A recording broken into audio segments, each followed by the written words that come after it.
Welcome back to New Realities. I'm here with Clas Svahn. That's good. And he has a very important place in the history of the UFO phenomena. He's collected files from all over the world. It's in his archives outside of Stockholm. He's written this book, The Files of the Unexplained. And you have how many files, Clas? Millions and millions. From the history of UFOs. From all over the world, really. Right. I mean, we have people coming from Japan to take a look at the Japanese files we have. Wow, I want to take a look at those files.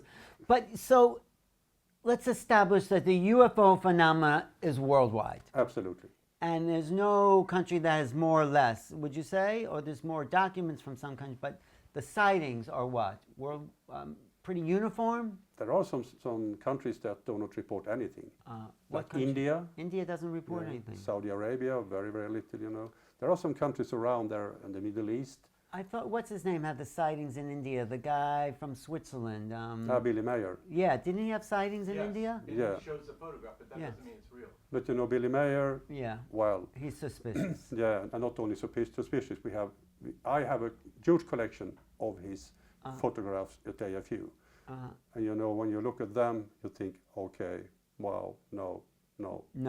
You know, because you've seen them all. You've seen the real. I've seen them all. And you don't believe Billy Meyer's stuff is real? No, I don't think so. It's all fabric, even the early photographs. Because I heard, he took some in the beginning and then he faked it. It's always hard to tell about the early ones. You know, there could be something in the beginning, but for sure, he faked a lot. So you're a real expert. Someone shows you a photograph, you should be able to see, is that real or is that a hubcap from a car? We have hubcap pictures as well. I even have a hubcap from a Swedish case that was created. But it's not just UFOs in your collection. It is anomalies, occult, paranormal, everything. Yeah. So what do you make of it all? As an expert in this field, what's going on? What's the big picture? That's an important question. It's really, the only question. Because UFOs are not only ETs. Yeah. You know, this is connected to very many other mysteries and even paranormal events. You must really look quite broad into this subject to be able to find a solution. It's not only hardware, it's something else as well. And it's consciousness. It's affecting people's thinking, their perceptions, their awareness. Absolutely. Would you say it's a positive effect on humanity? I think very few people are affected by it. All people are, of course, reacting to it through the films, to the books, to what is written about them. But most people on the street don't really care. No, they don't care. But it's so important. It is. Obviously for us. It's the greatest mystery on earth to me. It is. It's the big. Grant Cameron says this is the Super Bowl of all stories. But what if you take all that you've collected, millions of files? What do you think is going on? What's happening to the planet and us? What's your expert opinion? I mean, it's different levels here, really. You touched one with the human mind and the consciousness, which is hugely important. And what's happening inside here is not fully understood at this point. True. So much is happening in here. In our human awareness. Absolutely. And also, physical things are happening. And in between, the physical and non-physical. There are both of them. I mean, the contactees, for example. Yeah. It's hard to understand what they are really experiencing. Well, they don't understand it either, right? But they do experience something. And you shouldn't laugh. You should study them. And that is the problem with science today, I think. I'm really born in scientific thinking. That's my background. You know what Bud Hopkins used to say about science? Science is supposed to investigate the unexplained instead of explaining the uninvestigated. That's a good say. He was great, wasn't he? One of the pioneers. That was really a good say. But so this is so deep. What does it say about us as human beings, I think is where you're getting. What do you feel the phenomena, the anomalies, is saying about our level of sophistication? I'm very much a this and that person, you know. Yeah. I can see things in black and white, sometimes in the gray area in between. How about color? Yeah. And we are very prone to believing things. Yeah. Look at the religions. So many people are believing in stuff that is not possible to measure. in Right. any way. Right. And we are also very prone to believe in aliens and visitations. That said, we have those physical evidence that things are going on that we don't understand. Yeah. This is affecting us in many different levels. What's the best physical evidence that you've seen? I have a hair from Bigfoot, I have some scrap of material from UFOs in Sweden, but nothing of that is of course really good. Wait, the hair from Bigfoot, did you identify the DNA of it? Is it analyzed? I just got it. I haven't done that yet. But Who said it was Bigfoot's hair? Well, it was sent to me from a researcher in the US. He claims that it was from a Bigfoot. How do you get a hair off the Bigfoot? Who knows? Who knows? I mean, this area is covered with things that we don't understand. And also investigators that are not really trained to do this. Right. And that is a problem. So are you going to take the hair from the Bigfoot and analyze it for human DNA? Yeah, Okay, let us know what happened. I will. But this is so valuable. I know it's serious work and it's very valuable, but you know, this should be public knowledge. How do you feel like we can get this to the public? Which do you think you'll... I can see what we have done in Sweden. Tell me, yeah. We have really brought this from a level of a laughing matter in the 1970s to a level of really up in the political level, and also media are treating us very fair now. Never anything that people laughs about anymore. They know that UFO Sweden and AFU are serious players in this. Right. So, and we have worked for this for tens of years. I know. Doing long that. time. And I think it takes a lot of time to do that. In the US, you haven't seen exactly the same way. The UFO groups in the US have not chosen that path as we have. Well, they haven't been recognized. I mean, and MUFON is a little sketchy anyway. You know. Yeah. So there's no real UFO groups. But talking to Chris Mellon yesterday, he's the one that brought this story to the Times in December 2017. What he did was hugely important. I mean, it turned everything around. Yes, he's a real hero for doing that. He is. So that's a big plus for our movement, and it's always nice to meet other UFO people from around the world. The thing is that it was not the UFO guy who brought this. Yes, It was from the government side of this. Yes. And that's a shame, really, because in Sweden we have done this from the UFO side. We have brought this from UFO Sweden to common knowledge. And I think that is the problem in many countries, that ufologists have tended to look at this as only ETs. Yeah. We are saying that you must look much broader like that. This is a huge phenomenon. It's a huge phenomenon. It's a mystery. I don't know why everyone's not so interested in this. No. We are. Yeah. And you know, that's the common language among researchers. It's like there's an excitement we have in this conference here in Barcelona. It's like, why isn't everybody here? Why? It's strange, right? I mean, you know, sitting in the car going out to interview a witness, that's what makes me tick. What is it sitting with? In the car going out to interview a witness. Oh. And meeting those people who have Yes. seen things that don't understand. UFO Sweden knocked doors. We talked to 1,600 Swedes over a couple of years. 10% of those had seen something that they didn't report to anyone. Right. We have 20,000 Swedish reports in our files. 1 million Swedes, that's 10%, Right. are having their stories, but not telling them. Wow. So is it more popular in Sweden? Is it a big sighting area, country for sightings? No, there isn't any particular place to go. It's quite scattered around Sweden. The reports came from everywhere. Yeah. We have at least one report every day coming into UFO Sweden. That's great. So it's quite a few people who report. Most of them are, of course, specks of lights in the night and things like Right. that. Excuse me, just to insert, but there's in Norway, there's quite a few, or there's one place. Yeah, but Hessdalen. it's very, Okay, go Hessdalen, yeah. I can tell about Hessdalen as well. No, we just interviewed the guy. Yeah, I know, I met him down. Erling is a good Yeah, friend he's of a mine. great guy. But Norway, No, speak to. yeah, Speak but I here. just explained Sure that. can. Tell me. Yeah, there is of course a place in Norway, Yes. Hessdalen. Yes. And UFO Sweden and UFO Norway had this huge project in the 1980s. But there are very few observations during recent years.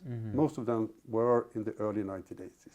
Right. So you think if 10% of the Swedish population may be seeing something, you think that might be true of the whole world, that 10%? I think so. And so that's huge. It's huge. And it has to be recognized. It's a real phenomenon. There's no doubt about this. No.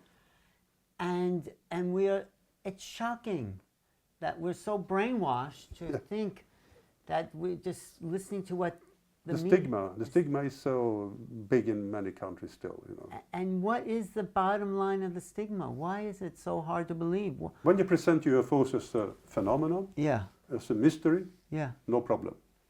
When you say it's aliens from another planet, Or when you say you know what it is. right, And that's a problem to me as well. right. When I meet people who have the answer, I don't That's take that. why this book is a collection of 11 different writings. oh yeah, And that nobody has the answer, and it's up to the reader to put it together. So yeah, no one has the answer, but we can guess because humans want to make sense.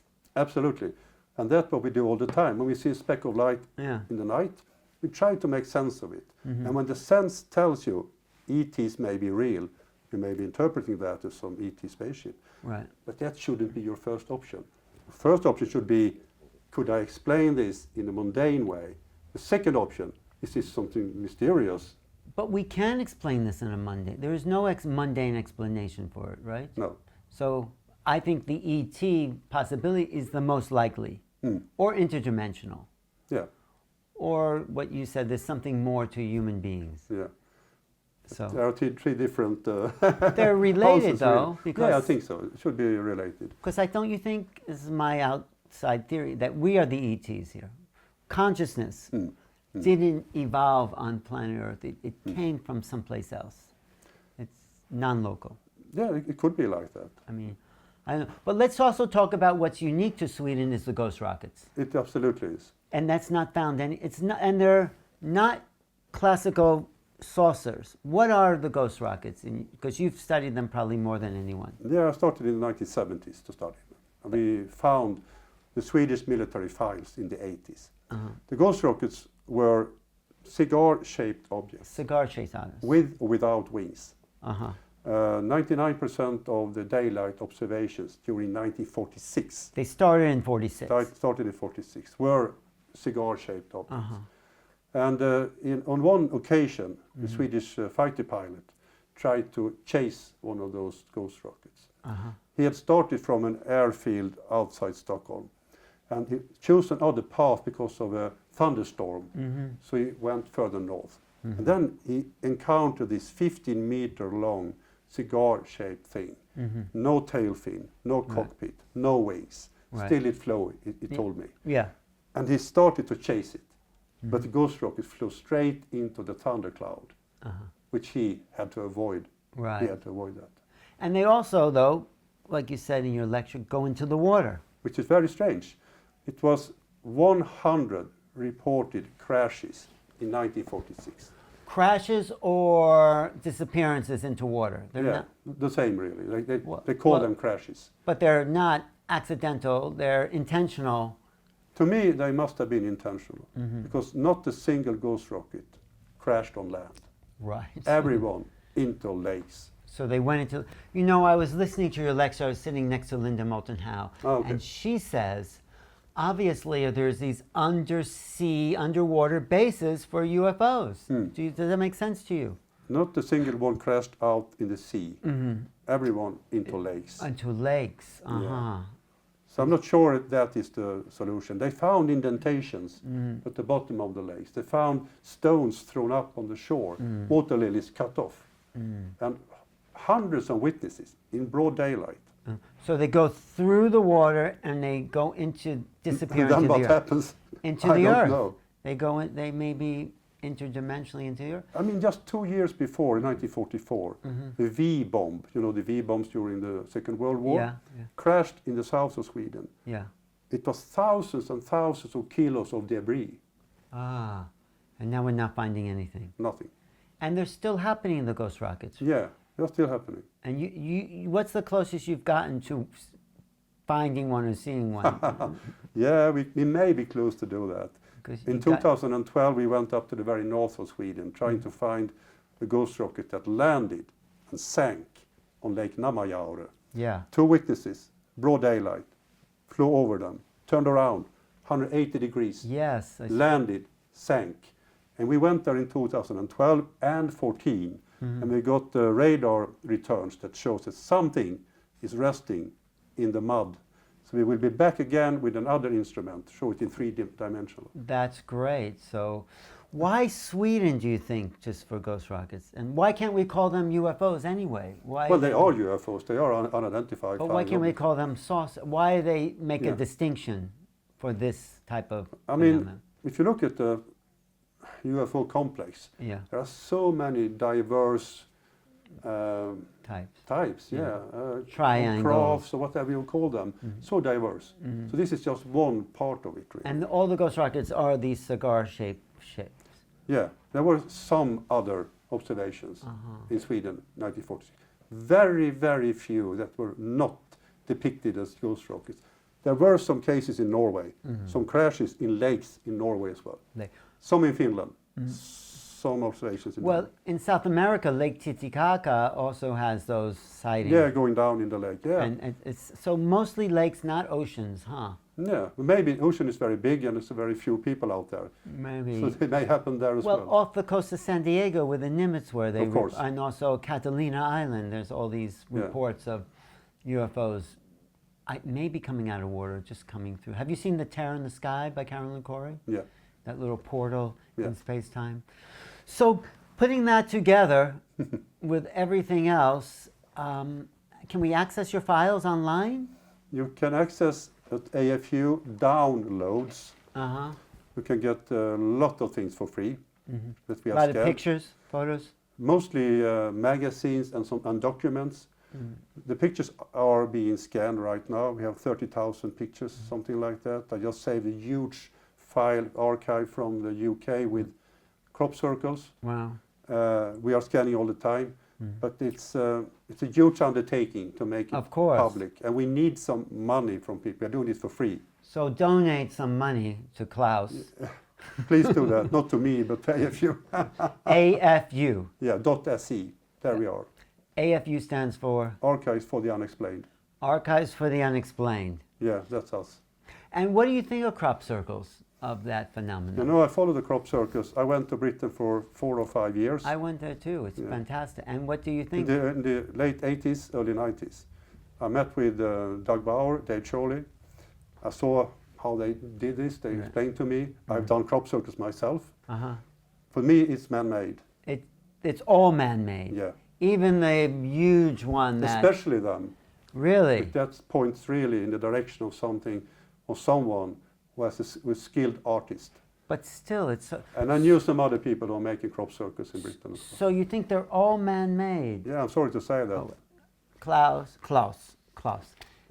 No, let's follow up because maybe I'll go to Sweden. I'm writing about a case in Norway, but I'd like to share with the Scandinavian UFO groups. Okay. When I finish my book, I'll...